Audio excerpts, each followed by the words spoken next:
Hello and welcome to the Mindful Movement Podcast. I'm your host, Les Raymond. Thanks for joining me today for another episode. My guest today is Dr. Andrew Rostenberg.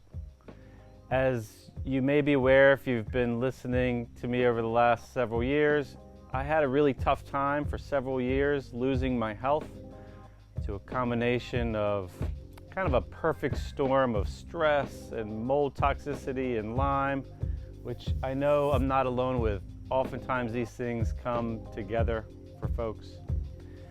And it really took over my life, where my quality of life had deteriorated quite a bit. I felt like there wasn't really a whole lot I could do outside of my house. It was a really challenging time. And through a lot of hard work and getting really lucky with the people I've been able to get in contact with, I've made huge strides. And through that process, I've developed a really deep passion for the ideas around self-healing. And I'm always amazed at what our body is capable of if we give it the right support, the right nourishment, the right environment. And Dr. Andrew Rostenberg has played an integral role for me personally recently, as I feel like I've taken some unexpected backward steps in my healing journey. And through learning what he's offered to the world, I've really been able to move the needle, and I feel fantastic. And I owe a lot to his work.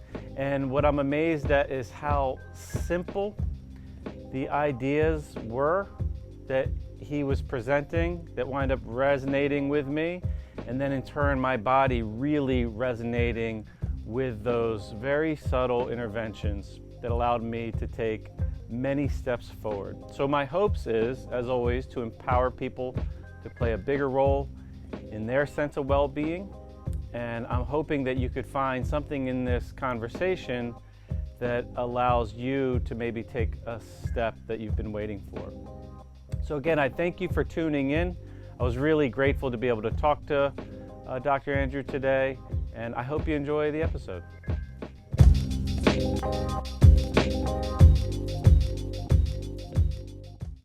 Dr. Andrew, thanks for joining me on the Mindful Movement Podcast. It is really an honor to have you. To start off, I would just like to thank you for the work that you have done on my own healing journey. It's been very profound going through your that now I would say is old content on YouTube that it was very eye-opening to me, that hopefully we will get into some of the details.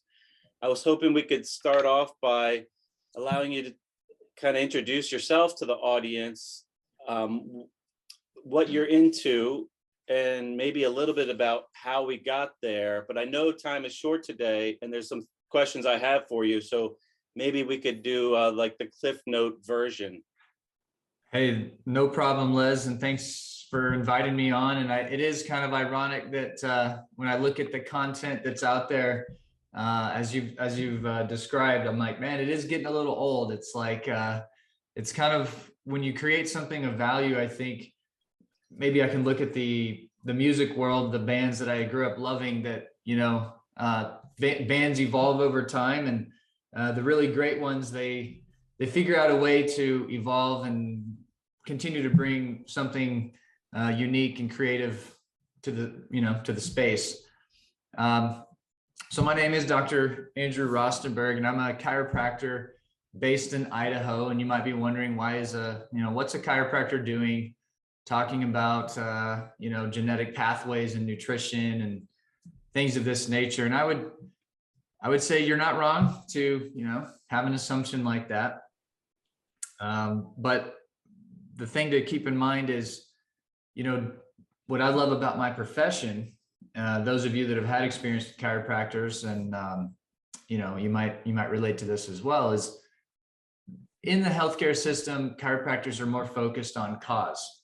And philosophically, we have this philosophy in our profession called vitalism, and it's basically an idea that the human body can heal itself. So I don't think it's completely unique to chiropractic. I think there's definitely been some threads throughout history of medicine, quote unquote medicine, accepting that same idea, but we seem to be the kind of torchbearer of that philosophy right now. And so in practice, and I guess in life too, your philosophy matters. And when you have the correct philosophy from 30,000 feet, the effort you put in and the choices, really, as you drill down into the details, because you're accurate at 30,000 feet, the choices you make, and then the kind of the critical path you follow, it does lead you, in my experience, to better and better insights, and you're able to help people. So I love my profession. I love the philosophy of looking at root cause, and I love to solve problems. So basically, I took everything I could learn from my profession when I went to chiropractic college, and then I went to every seminar on the weekend that I could. I did about 400 hours of postdoctoral training when I was going through chiropractic college, and I was really just impressed with a few extremely gifted and very successful teachers who were into functional medicine, and they were showing patients who were extremely sick, essentially disabled or even on death's door with advanced cancers and pretty complex health problems. And they demonstrated logical cause and effect of how you could change the environment inside somebody's body and change gene expression. And these people had amazing recoveries, and 25 years later, they're still alive. So that's kind of the gist of it. Like chiropractic, I love touching people and fixing problems with my hands. And then the nutrition, genetics, you're trying to understand why bodies are doing what they're doing, gives me a lot to chew on the nutrition side. And then I wrote a book about it. I think that kind of captures my philosophy as an individual, and it's called Your Genius Body. Basically, the body doesn't make mistakes. So we have to keep that in mind when we're taking care of people. I feel bad right now. I didn't know you wrote a book, so I will put that on my to-do list to purchase. Yeah. So here, see, Les, I created YouTube videos and I blogged because I just was like, the fire was lit under my butt at that time. And then I used the blog to make a book. So this is available. We just got it kind of republished. It came out in 2018, but we did a better job with it this time, updated it a little bit. It's on Ingram Spark, and we'll have the ebook ready in about a week, but that's been fun so, there it is. It's like I dumped everything I could. I poured it all into the book, and it's fun to hear people, give me feedback that it's bringing value to their lives. So great. I will put it on my to-do list, and I will find the link to that and put it in the show notes for the listeners. awesome. Because we're low on time, I do want to jump in a little bit. You're the founder of beyondmthfr.com, I think. Mm-hmm. And I think probably a lot of people are familiar with those letters, MTHFR. I guess they refer to a process of methylation, and I'm going to probably butcher this, but from what I understand, has something to do with the way the body moves carbons around. Yep, exactly. Okay. And apparently we move a lot of carbons around. So the way that we do it is important generally. Absolutely. And I guess there is some common variations that relate to the efficiency in which how we do that. Yes, sir. Yes, sir. So, but in general, Beyond MTHFR is basically taking a look at various genetic pathways and how our individuality might dictate common manifestations of like pathologies or problems or symptoms or whatever, but can also be therefore used as a really valuable tool to take a more appropriate lifestyle approach to our individuality. Yeah, Les, it is a complex subject, and that's, I think, what scares people. It's kind of the intimidating part of it is you think about genetics, and it's just sort of like people's face goes blank and they start staring off up into the sky. deer in the headlights. I've certainly felt that before. But yeah, the website Beyond MTHFR, it's like I've tried to simplify these subjects so there's some value for me as a practitioner and a person. And then I was like, well, if I find value for it, and my teachers were showing me, I was learning from in these seminars how this process works, there needs to be more information out there. And this is one of the frustrating things. Like, it's an information war. So you Google something, there's 16 million hits. It's like it's oversaturation. So the blog and the website certainly became more popular than I had. That wasn't the goal, was to be super, super popular. I just needed a platform to kind of express these ideas. But the idea for your audience is, there's a reason why. This is what I really want to communicate to people. There's a reason why people feel depressed. There's a reason why they're anxious. There's a reason why one person can nap at the drop of a hat pretty much anytime, anywhere. They could take a nap and they'd be able to successfully fall asleep for a little while. And there's another person that, despite having months of horrible lack of sleep, they couldn't nap during the day to save their life. Like, there's a reason why these things happen, just to give you a couple examples. And the reason why is not because, or not due to, a lack of pharmaceuticals, right? Humans aren't depressed because they weren't born with enough Prozac in their bloodstream. There's got to be a better answer, right? Right.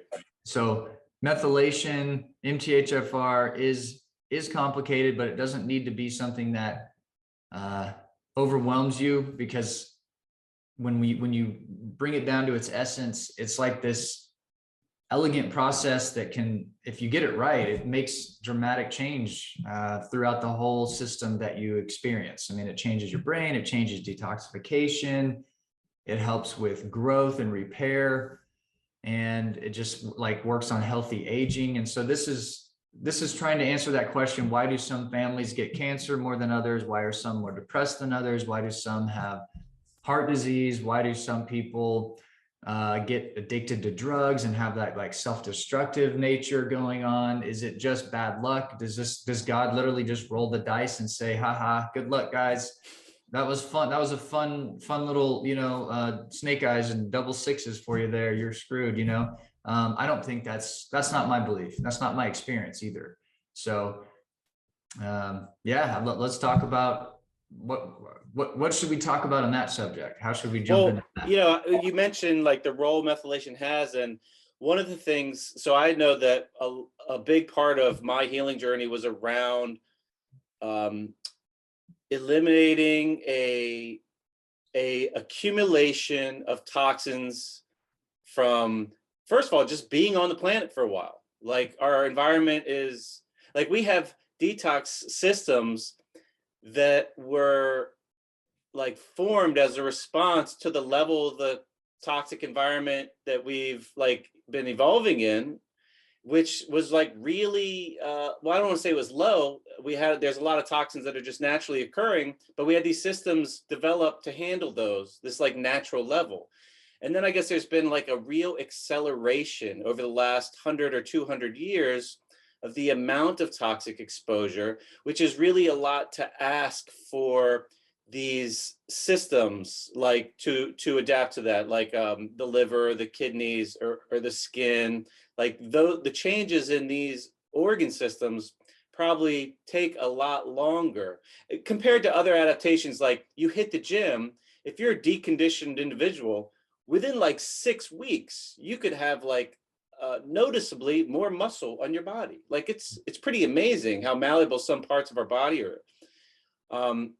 But like, when you're dealing with, there's no man-made chemicals, and then all of a sudden there's like tens of thousands of them, and they're put not just, in labs, but they're in the food system, they're in the air, they're in the water supply. So like, all of a sudden we have a greater burden, and our systems might get bogged down. And some of these, like, I know methylation plays a role in getting some of these things out. So these systems get bogged down, and then, your resources internally are kind of spread thin, and like something has to give, if you will. So one thing that and I remember the first time I saw a functional medicine doc, they did a test to see, I guess, what my MTHFR, what they call SNPs, were, which a single nucleotide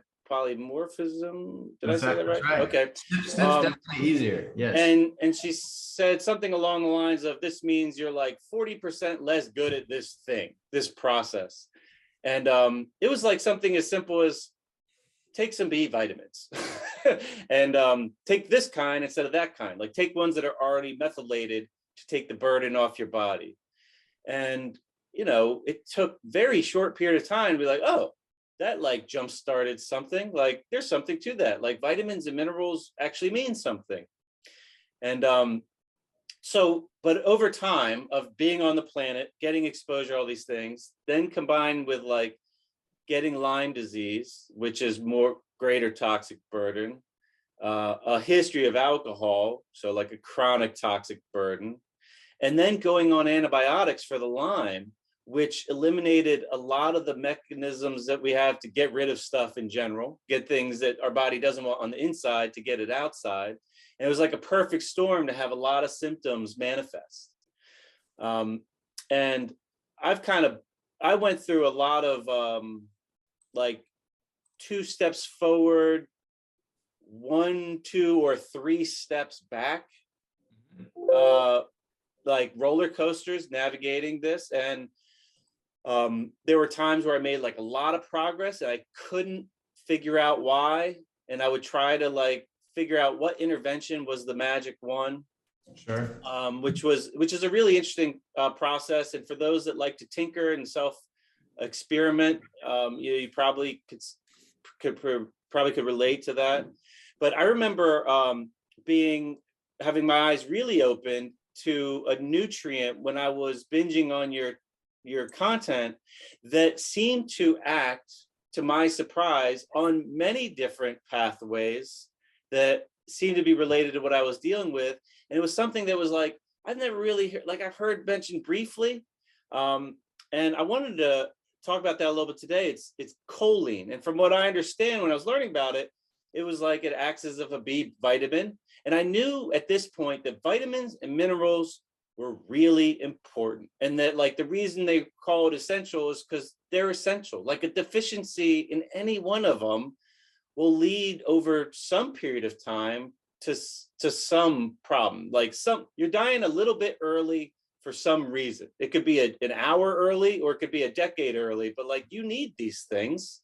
And if you don't have them, there's a price to pay. And it's really hard to get them, enough of them from nutrition, even if you pay a lot of attention to nutrition. And for some people, due to these like genetic variations, it's even harder to get enough from your food. And where supporting your body through like supplementation could really make a difference. And choline supplementation moved the needle. And I'm always surprised when I learn about something that's so important, yet so seemingly unknown about or untalked about. Yet the people that discovered it seem to think it was really important. And then somewhere along the way, it gets kicked to the curb.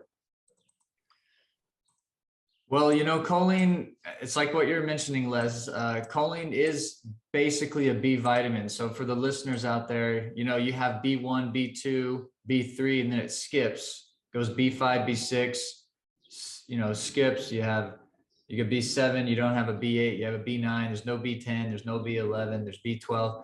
And we kind of just accept that sort of logically without thinking about it, but there truly was, I mean, they numbered the B vitamins up into like almost 20 initially when they discovered them. And so choline is really B4. That's why you'll never see a supplement with vitamin B4 in it, but it'll have choline.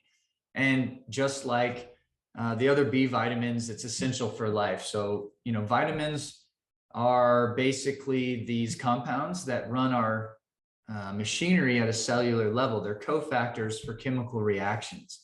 And like you mentioned with the toxic burden, yes, we live in a very unique sort of strange period in time when we're just clever enough as humans to solve problems with refrigeration and preservation of of food and distribution and shipping and logistics and all the, chemistry, right? The miracle of modern chemistry.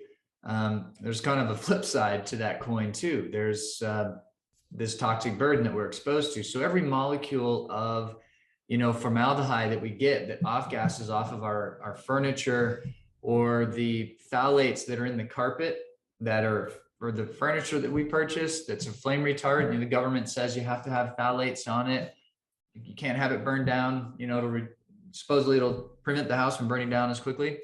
All those molecules that go in our nose and through our skin and in our lungs, in order to be removed, they will permanently have to, they will take with them when they leave our body, molecules of zinc and copper, sulfur and methyl groups, and other antioxidants are consumed. So it's kind of like a throughput situation. If you have a few molecules that are toxic once in a while, your body does fine with that because it doesn't require a high amount of nutrition to offset the burden. We've created the perfect storm in our society because we keep farming the same dirt over and over again without really scientifically rebuilding the soil. It would probably take 2 or 3 growing seasons, but we could absolutely completely regenerate the soil nutritionally. The problem, of course, would be people would get really healthy, hospitals would be empty, they'd go out of business. That's the political rationale for not doing it. So we use supplements because food is medicine and supplements are concentrated food, and food's definitely gotten a lot weaker over the last 100 years. Something like 90% of all the minerals and vitamins that our great grandparents ate when they were, young teenagers, we don't have that in our soil anymore. But the cool thing about choline is, you're right, it's not, for whatever reason, it doesn't get the, it's like the ugly stepsister or something. Somebody just ignores choline. Nobody gives choline enough attention. But it's a fascinating nutrient. They've proven that a mother, for example, who's pregnant and takes a higher quantity of choline, over 1,000 milligrams a day, she will develop a baby who is born with a higher IQ, better visual acuity, and more white matter in the baby's brain. It's like a direct correlation to choline intake. And choline is so important, in fact, for the production of like our white matter, because choline turns into phosphatidylcholine, which is this incredible fatty compound that we make the walls of our cells out of, and we make the walls of basically our nervous tissue. The myelin and the nerve itself is heavily contains a huge amount of choline. If we can't make enough choline, people will get degeneration of their nervous system. Their cells won't repair to the same level. They'll have less quality cellular structure. Basically, they'll be aging quicker, as you mentioned. But when women are pregnant, they have a lot of estrogen, and there's this unique, genius sort of design in the human body that when a woman has high levels of estrogen, it activates a gene called PEMT. I won't try to pronounce it. Even I would probably trip over that this morning. But PEMT is a lot easier to say.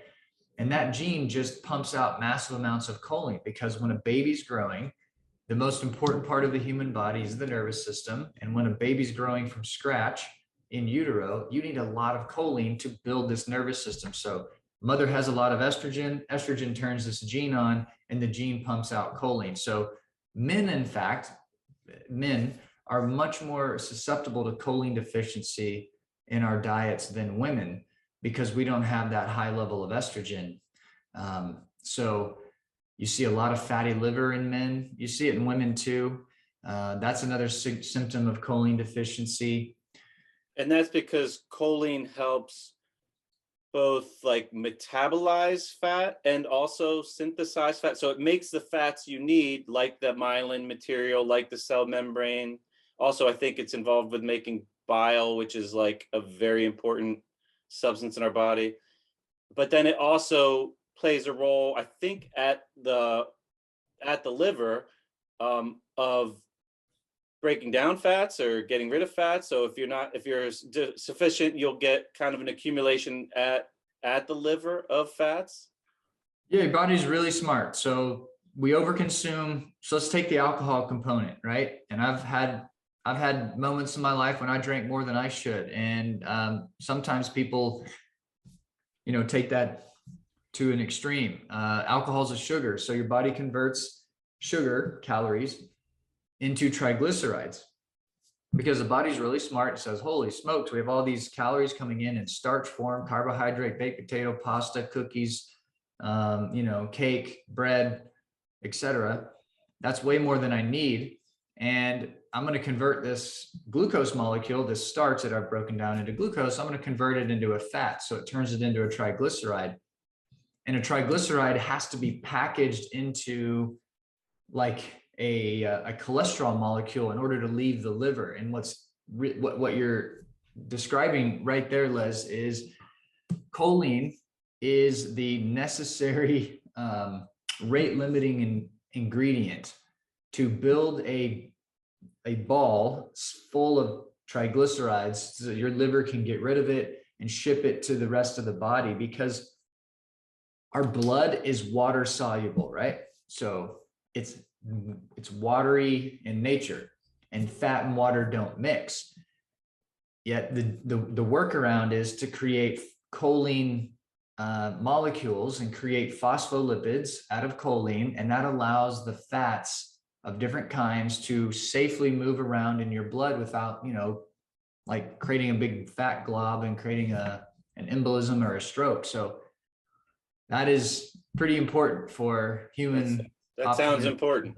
Yeah. Yeah, in my experience with it too, I started taking it, and to my surprise, like, I don't want to get too graphic here, but it was like within a few days, there was some moment in the bathroom where it's like, what was that? Like as if my body had purged something that had been in like a storage closet tucked away for a long time somewhere along my digestive tract, or hidden in, and I assume it was like the liver finally getting a little bit of support to like move out like crud, things that have been there from either poor lifestyle, growing up on a crappy diet, all the alcohol, the drugs, the toxic environment, whatever it was. And it was like it was somewhat profound, and then there was, in smaller degree, for several days, like a smaller dose of that, and it was like I got some new life breathed in me, almost as if this very important, like the liver is so important. I know it has like tons of functions. I doubt we even understand everything it does. It's the largest internal organ, and if it's compromised in any way, like something has to give. There has to be something that's kind of getting shorted from its lack of full optimization. And it was as if like my liver like came back online, as if whatever was holding it back from being its best liver all of a sudden was like removed. And like eyes felt brighter, energy, digestion, like it had very far-reaching effects. My skin cleared up and had almost like a better consistency to the touch, like a softness, almost not, I'm almost 45. It's not like I had the skin of a baby, but like as if it kind of aged backwards a little bit. It was very eye-opening.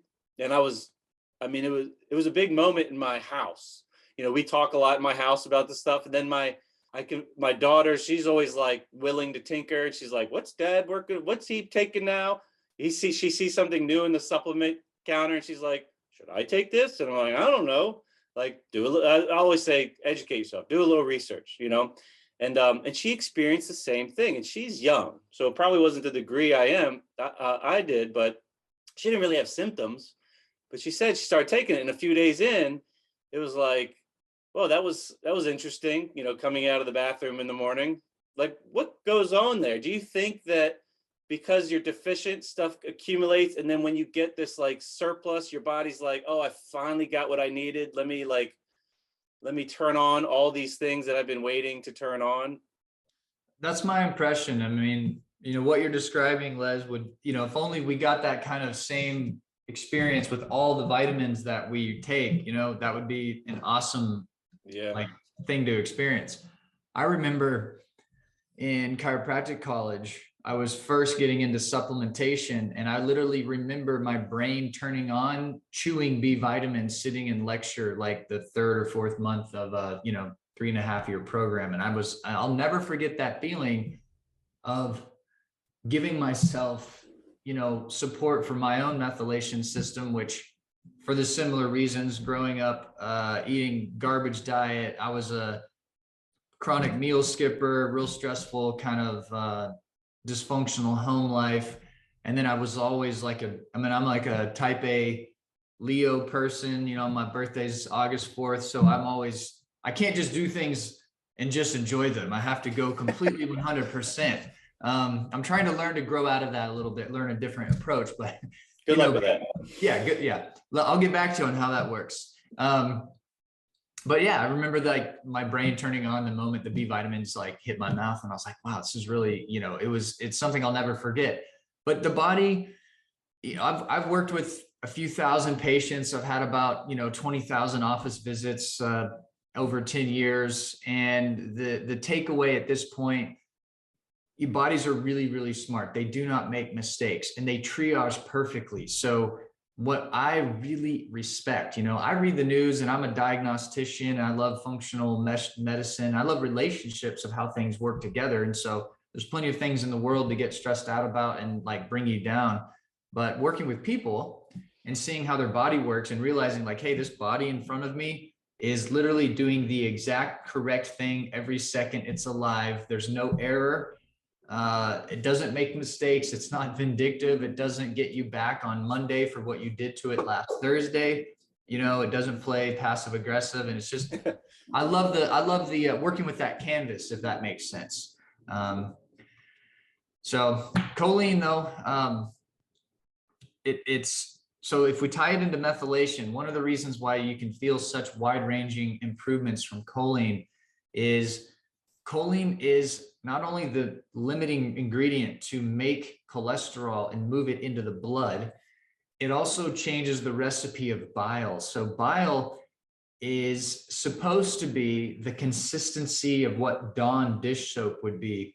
If you were to go to the grocery store and buy a bottle of Dawn, you could turn the bottle sideways and smash it really hard, and you would probably squirt it several feet through the air across the room. Versus molasses, right? You couldn't take a jar of molasses and get it to move very fast. You hold it upside down, you have to wait and keep waiting, and that thing's just slowly going to come out. That's what our bile is like without choline. It's like sticky molasses.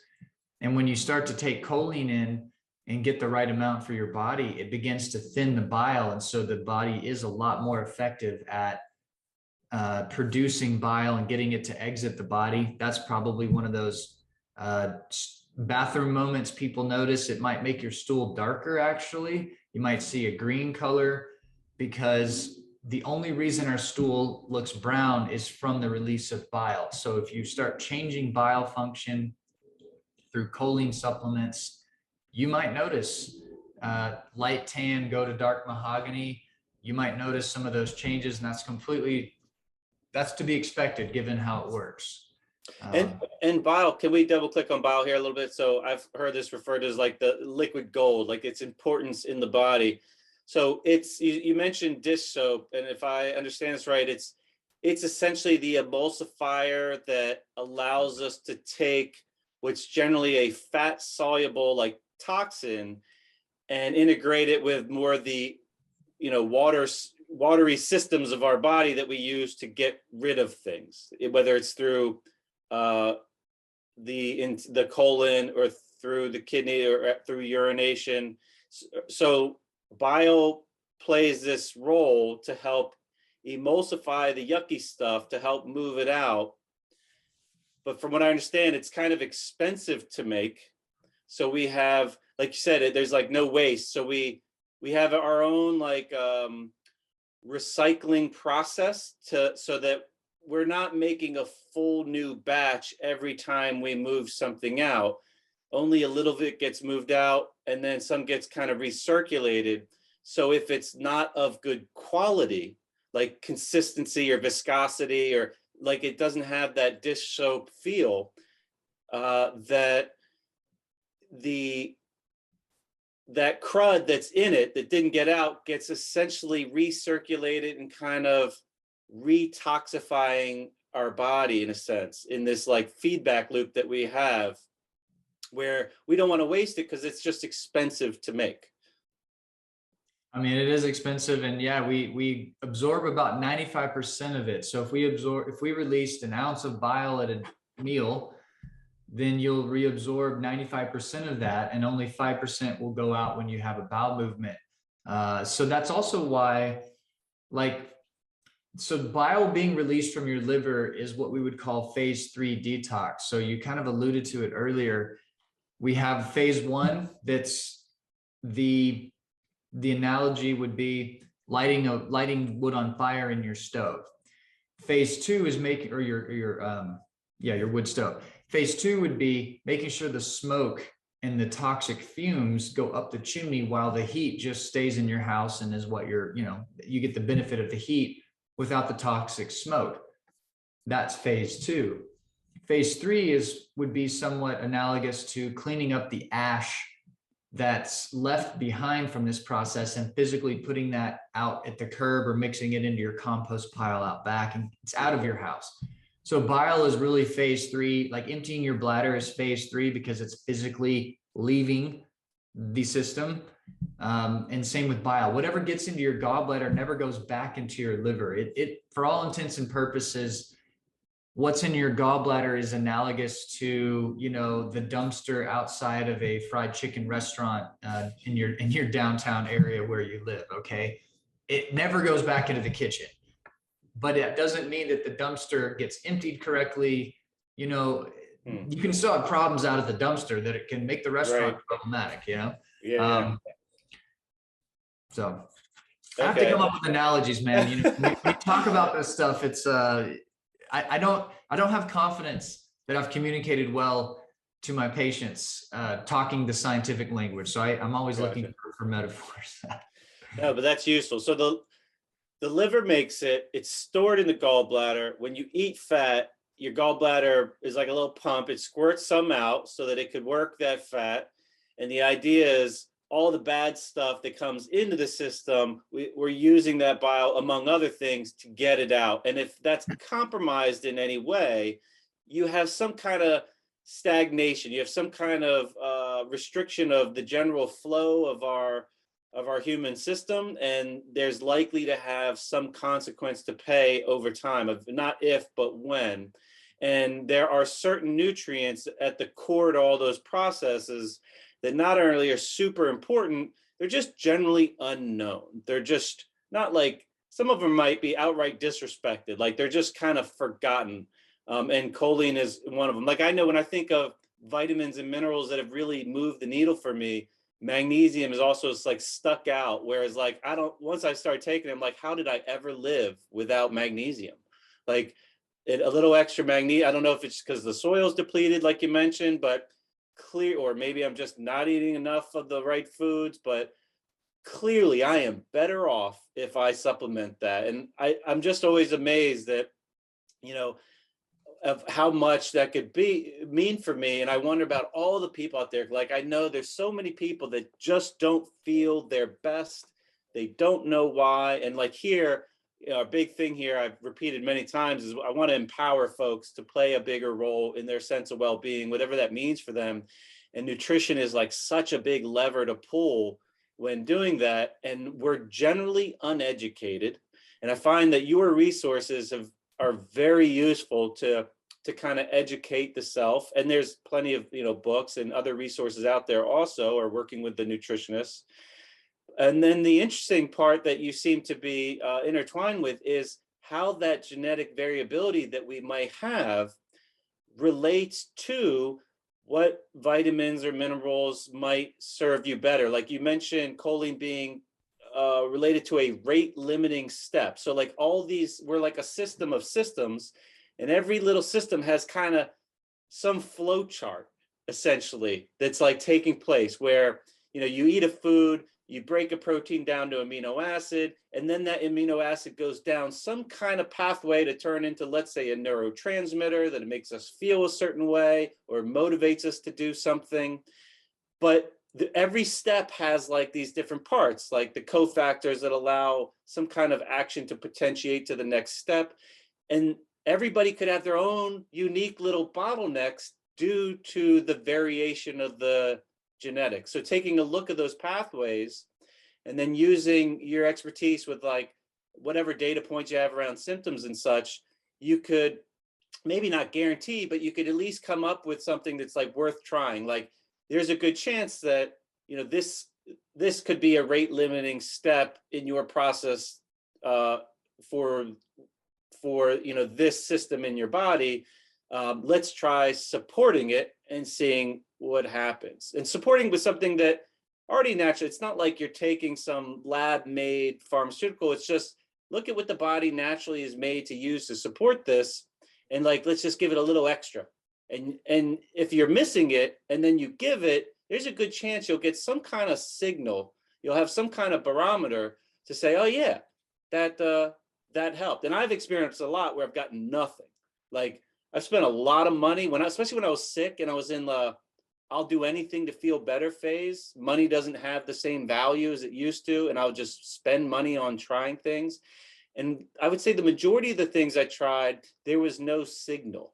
So like when I get a signal, it's awesome. And I always wonder like who else out there could use just this little thing. And it seems like things that move the needle the most are really the least expensive. They're usually pretty simple stuff. But when you're sick, you know, Les, when someone's sick and they've had a complicated, you know, experience and run in, and they've been to a bunch of different doctors and it just keeps getting more complicated. The assumption that human beings make, because we're not perfect, is my situation seems complicated. My health problem seems complicated. Therefore, without obviously, the solution must be super complicated, right? And that's what I found that to be just one of our human, you know, tendencies that doesn't really help us to think that we just project that complication onto everything. But maybe one of the questions we should ask is like, who should eat choline? And it, you know, everybody has a requirement for choline. The devil's in the details, or what I find really interesting is we go back 30 or 40 years in this country, and what did they demonize? They demonized butter and eggs and saturated fat. Horrible advice. It's killed people. Lots and, you know, millions of people have died from that advice. Because what people did was they took out the natural fats rich in choline, fat soluble vitamins like vitamin E and vitamin A and vitamin D, and they put in seed oils that basically rancidify and create massive amounts of inflammation. It's a bad trade. I would always suggest somebody eats egg yolks and butter for their fat, then go eat, you know, canola oil or corn oil or, you know, rapeseed oil. Is horrible. It's a conspiracy against human nature, what we have to live through. Like the propaganda is so strong. It makes sense that people are confused because they've heard opposing viewpoints, you know. It's like, the seed oils seem to be the most like insidious aspect of our food supply, and it's been normalized to some crazy level where like you can't go out to a restaurant without being exposed to them. You can't. And it's, you know, I heard that McDonald's, I'm not giving them a pass, okay, but you know, I grew up eating it, and back in the 80s and a little before, all of their fries, all the oil in McDonald's was beef tallow. Now, if I was going to cheat and go to eat fast food, would I rather eat fries deep fried in beef tallow and know I'm cheating and not eating good food? I would, yes, of course, want to do that versus fried food in seed oil or something. So it's almost like, yeah, you know, A little bit of that would be fine in moderation once in a while, but that's not how it's marketed or consumed. But going back to choline for a second, there's one person out there who should not be eating choline. And this gets into the idea of epigenetics and the environment and how certain vitamins you take have effects on your biome. We can look at vitamins as you've described them today, like fertilizer. Okay, so it's cellular fertilizer. If you sprinkle B vitamins into a dish with bacteria, a petri dish, believe it or not, the bacteria will grow much faster and they'll be more active because you're giving them fuel. Same would be true for yeast and fungi. And just go on up the complexity chain. If you give animals supplements to their diet, they have better energy and more, they move around better, they have better brain function.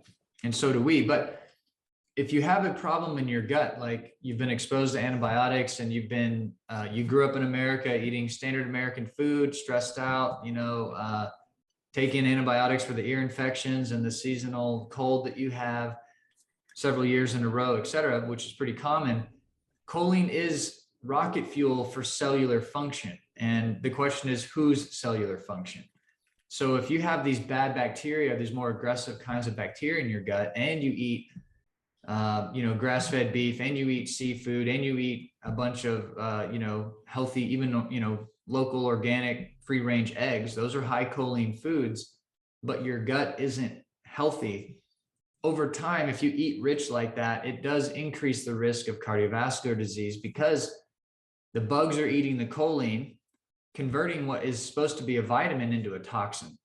But as soon as you clean your biome up and you do some restorative work, getting rid of some of those aggressive bacteria species and yeast overgrowths, and you create more of a balanced biome, then you can begin to benefit from the vitamin. I just find that relationship, very interesting on a daily basis in practice, that not even is it like who has which gene, not even is it just the genetics and does this person need more B vitamins because of their genetics? They very well might, but are they ready for it? So there's that whole concept of like timing. When do you give these vitamins to people, and have you done your due diligence on the gut first? So that's another variable. Yeah, we had I guess probably a year or two ago, Dr. Michael Ruscio on the podcast, who has a book called Healthy Gut, Healthy You, really exposed me to the idea where, whatever the problem, kind of start there first, like heal the gut because of all of its far-reaching actions, and then like reassess, like make some progress with the gut and then reassess, because just that act alone might allow the body's inner wisdom to kind of finish whatever healing is necessary anyway. And surprisingly, I guess I was surprised that all the different things that have an effect on the gut, like in general, we would think that it's just the things that we put in our mouth, whether it's food or drink, but like other things can have a big impact too, like anything that can cause stress, like our stress level, like whether it's the thoughts that are rattling around in our head, or the emotions that we have difficulty handling, or emotions or traumas that we've like tucked away and hidden from ourselves. To my surprise, like all those aspects of, being a human, things that we generally all will experience at some time, our response to those things, the tools that we have to manage those can affect the quality of our gut and the way that it's behaving as far as what that microbiome makeup is. Whether that's through like excessive cortisol production or whatever it is, I don't know all the mechanisms there, but like you could affect your gut positively by doing something very unrelated to food, like taking a walk in the forest, or reading a book, having quiet time, meditating, spending time with loved ones, being in the sun, which I think is really fascinating. Yeah, the sympathetic nervous system and the parasympathetic, the autonomic coming through the vagus nerve, it is a really good thing to be aware of. And you're right. I couldn't take somebody who has a super stressful lifestyle. They're not practicing good, like personal, emotional hygiene. They're not making time for those, quality things that you just described, walking barefoot in the grass, that's really good for you too. You can take a lot of supplements and you can work that angle, but we are emotional, spiritual, physical, biochemical beings all at the same time. So, I mean, there are definitely times clinically when you see all the evidence of a gut problem. You can do functional medicine testing on patients, looking at organic acids. You can do stool testing. You can really figure out what's living in the gut. You can make a great recommendation on supplements that works for 19 out of 20 people, but sometimes there is other stuff in the way. And that's why I like to, I may recommend somebody goes and gets acupuncture. We have an acupuncturist who shares office space with us. So sometimes you need acupuncture. Sometimes you need tapping or emotional freedom technique or cognitive behavioral therapy. So a good doctor is going to be flexible and think creatively. And the problem with our healthcare system in general, my observation is just that doctors are no longer rewarded for creativity. And it kind of makes me bummed out because I just don't know how you solve problems without creative thought process. I'm just like, how do you do that? If you get punished for being creative, then you're never going to solve anything, man. That's really profound. That take, I like that. Yeah, it's like maybe they're just kind of handcuffed in a system where you're told kind of what to think and not necessarily how to think, and it limits your critical thinking, or the creativity is a little different. That's really interesting. It would be interesting if doctors felt that they had a pass to like not be do no harm is number one, but not to be afraid to make a wrong choice, as long as the risk is not too great. It would be interesting to see what solutions would arise out of that collective mindset if creativity was nourished or supported, promoted. That's really interesting. And I think that's why functional medicine is such a growing field, and people, the out-of-pocket expenditure on alternative medicine and supplements far exceeds the out-of-pocket expenditure on medical care. So traditional medical care out-of-pocket expenditures is less now than the willing voluntary out-of-pocket expenditures people are making on supplements and healthy alternative treatments. And we just need both. It's just strange to think, right. To me, it's kind of like a guild. It's like there's a group of, carpenters in town, and they will destroy the career of and run out of town a carpenter who's not part of their guild. And I'm like, that's the old mentality I see with medicine. It's sort of like, we'll handle everything from, if you have a mental problem, we'll give you a drug to change your chemistry. If you have a pain that we don't understand, we'll just give you a muscle relaxer and some hydrocodone and send you home. But they have some things they're really good at. And it's just as a consumer, as an individual raising a family, or navigating the world you're in, you just have to kind of recognize medicine has its limitations. It's really good, incredible over this narrow spectrum. And if you're in that spectrum with your problem, go there and know that they're the best choice. But they're just they're not paid to make you healthy. The insurance companies, they're paid to keep you from dying, and keeping you from dying and making you healthy are two very different conversations. Very different things. Yeah. So I had a couple other questions, but I know we're short on time, and I'm afraid we can push it to 8. Let's push it to 8:40, and that'll be the hard stop. So one thing, so just some background. So I had regressed in my healing for some time, and during that time, and this is after like a 3 or 4 year process that was like a real slow grind to get better, and then I regressed, and then that's when I found you, binged on all your stuff, tinkered with a couple of your ideas. First of all, I was like, the detail in your content linking some of the things that I was dealing with was very eye-opening. The things linking like choline, oxalates, methylation, with what my genes were saying was like really eye-opening. And in doing so, it seemed like that choline was such a big player that by the time because you were kind of booked out a little time. So I made the appointment, for like a couple months later because of your availability. By the time I was approaching the appointment, I was all better. But I was like, part of me wanted to just keep the appointment to share that with you. I felt like really grateful for what I've learned from you. And I wanted to look you in the eye and tell you. And then also kind of have a well visit with someone and like, where do I go from here? Yeah. It was obvious that was not a typical consult that you had.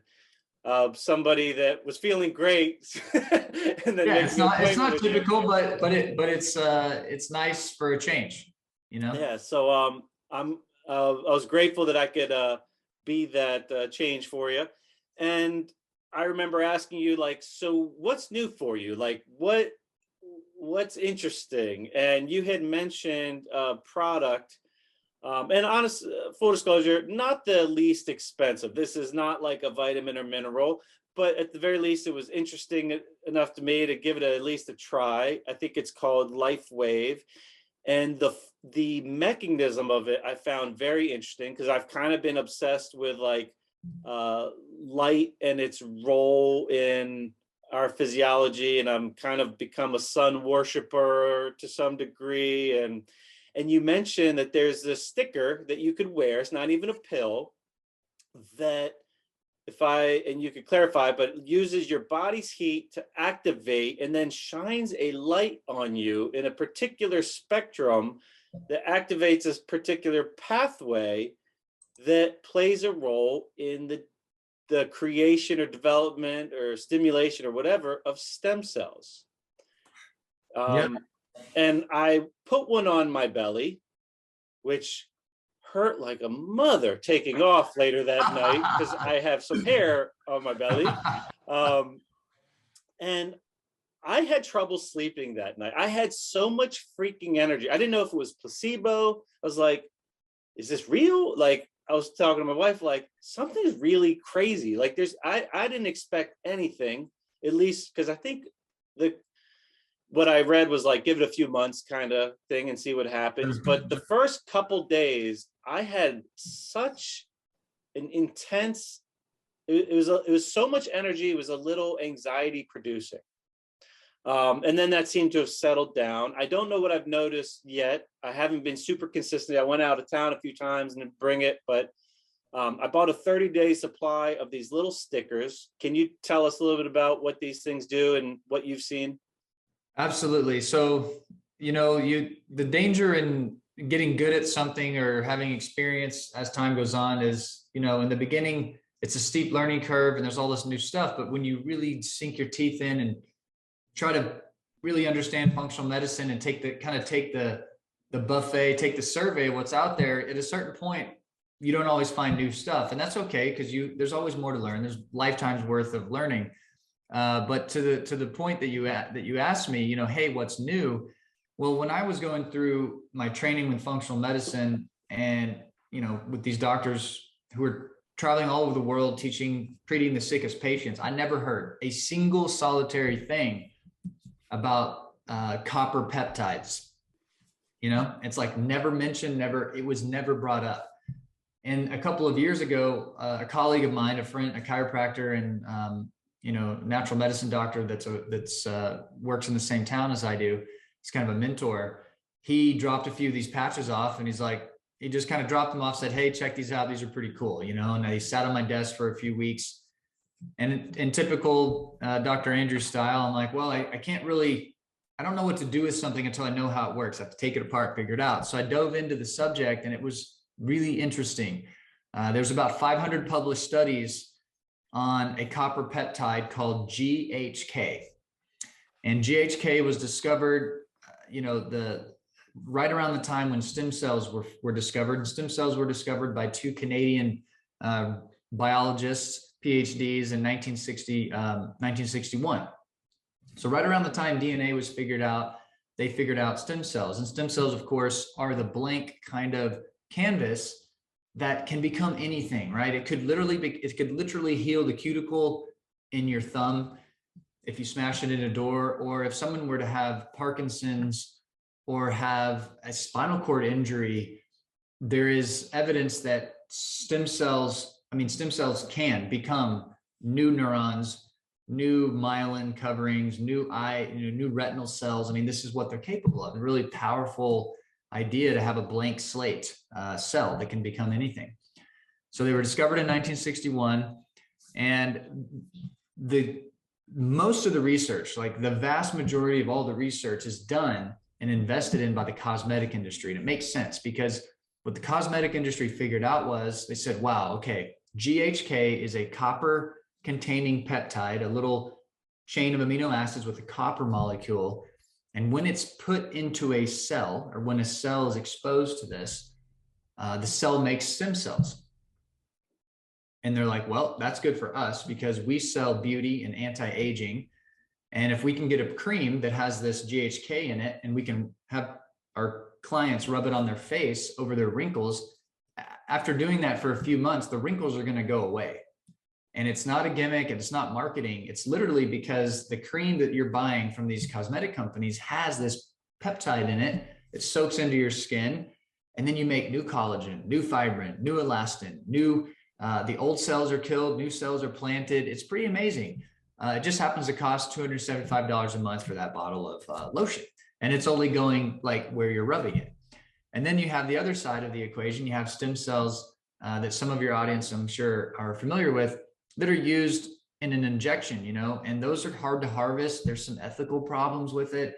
Some of the stem cells are collected during delivery of babies, like in the cord blood, and I don't know how, again, it just introduces a whole lot of ethical bioethics and, kind of contamination issues. And so people pay $5,000, $8,000 for these stem cell injections, and it can dramatically change the cartilage in their knee or their shoulder problem. But again, injecting stem cells from outside your body, they can be rejected too. So I'm keeping all of this in mind, and I'm like learning about stem cells really for the first time a couple of years ago on that level.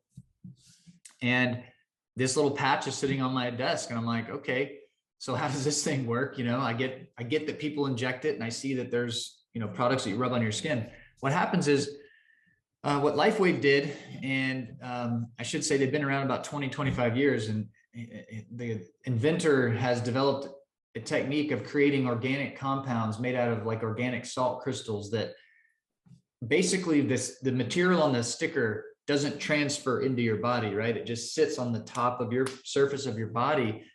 And we're always giving off photons of light. There are measurable, scientifically, discernible amounts of photons of light just coming off of our body since the moment of conception. And now we're, full grown, they're going off all the time.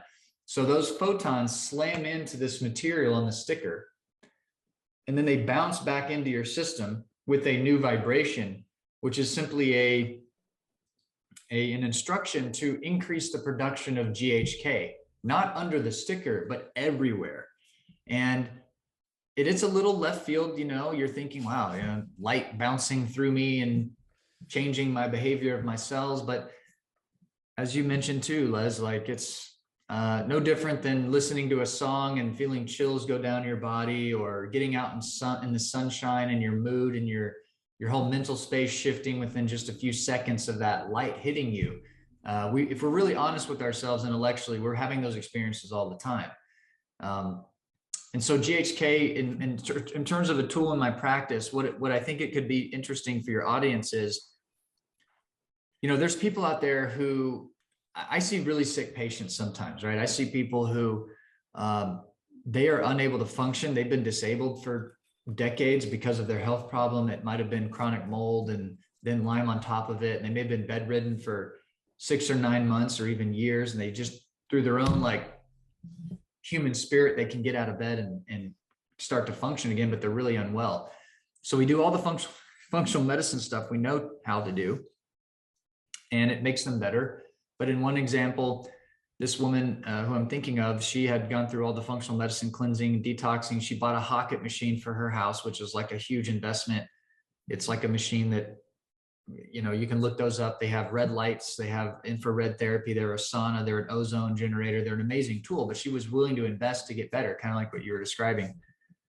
And this person had a pretty bad tremor. She doesn't have a diagnosable neurology problem. There's no name associated to it, but she would only be able to function during the day if her tremor was not too strong. And so every day it was, this is what I'd like to accomplish. I'd like to run this errand or get this done. Can my tremor allow me to do that? That was her life. And we recommend patches for her. We recommended X39, and she started using them. And about 2 weeks later, she comes in basically with her tremor like 90%, 80 to 90% gone. And for her, it's been like a miracle. So that's kind of the basic gestalt. There's, like you said, not everybody feels their life change and gets an 80 to 90% improvement when they tried them. But I would say the same thing about vitamin D and other B vitamins and other things. Sometimes people take them and they're just like, it's good for me, and they don't necessarily see the change. But it's something worth looking into for the audience. If you want to know more about it, we can we'll put a link up for you guys. But it's a way to biohack yourself using light. And as a person who built his reputation on genetics and MTHFR and pathways, there's one reference I want to share, and then I'll pass it back, Les. But they did a study, and what they did is they asked a question scientifically. They said, what peptide, what molecule in the human body controls the most genes? Okay, so here's somebody again. His whole reputation is built on epigenetics and like helping people optimize their genes. I'm like, well, that's an interesting question. I haven't asked that myself. And what they figured out was the GHK copper peptide that we all naturally make is the ultimate genetic controller, controls greater than 4,000 genes. So if you get this thing right, and we do it naturally, so there's background production, but if you can increase production of GHK, then you are improving and affecting 4,000 different genes. So I'm like, well, it's worth a try, right? People waste money on all kinds of things. I joke around. They buy boats and, expensive shoes and RVs that they never use. I'm like, just try it for a couple months, see what you think. It might be a game changer for you.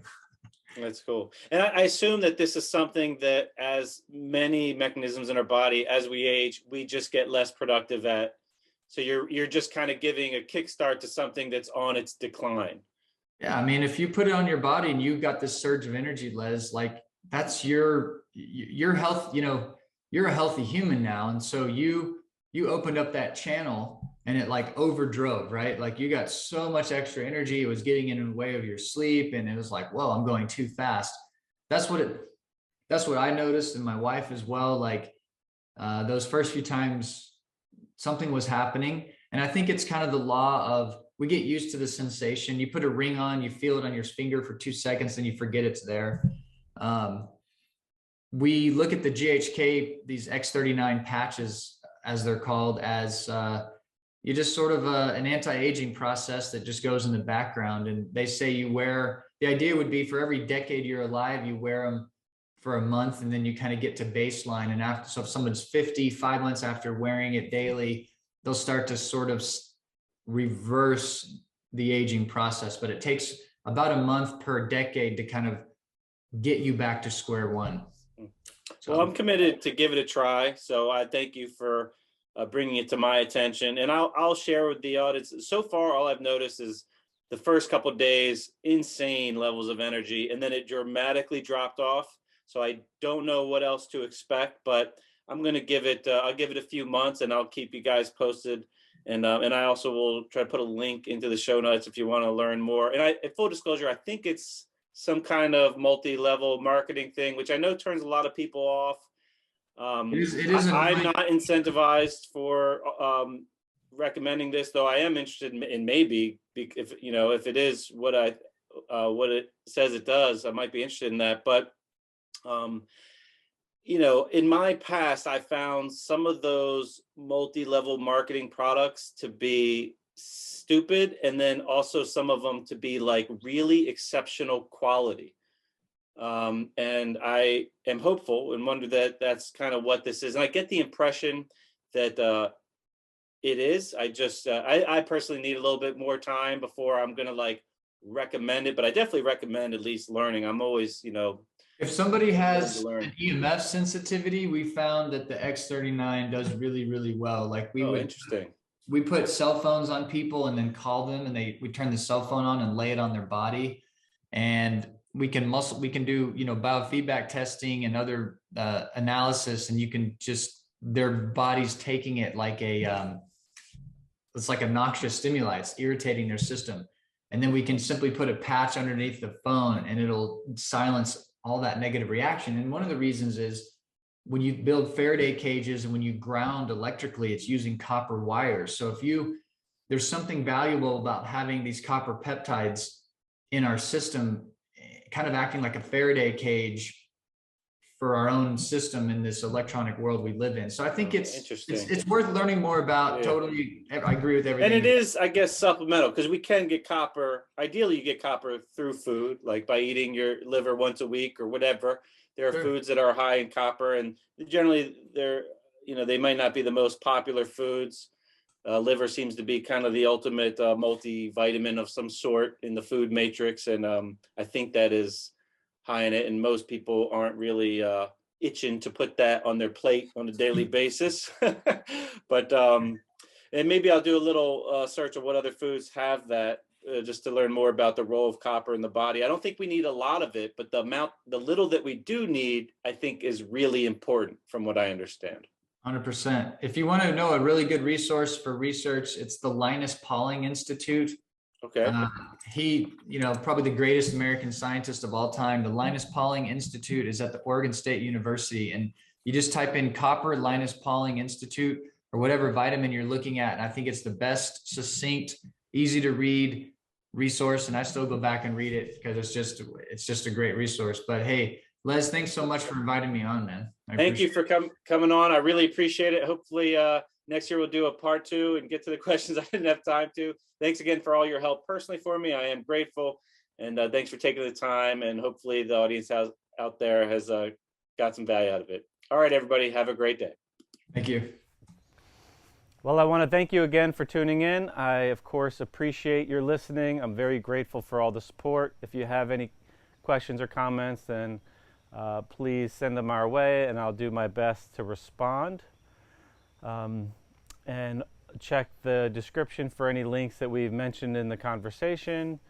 And if you feel like you're struggling connecting some dots related to your health and not sure what to do next, maybe explore either Dr. Andrew's book or his website or his content and see if there's a gem in there for you to find. Just some brief updates. One thing I wanted to share is now these podcasts are now on the second channel, which are more educational related. Our primary channel, the Mindful Movement, will still be where the meditations, think of that channel being a place for more stillness, and this channel being a place for more application or education or movement. But on the other channel, we are consistently kind of offering a live session on Thursdays. Sarah and I are generally taking turns with those. It's been a lot of fun. So they're fairly brief, so I do encourage you to check them out. They're about a half hour long.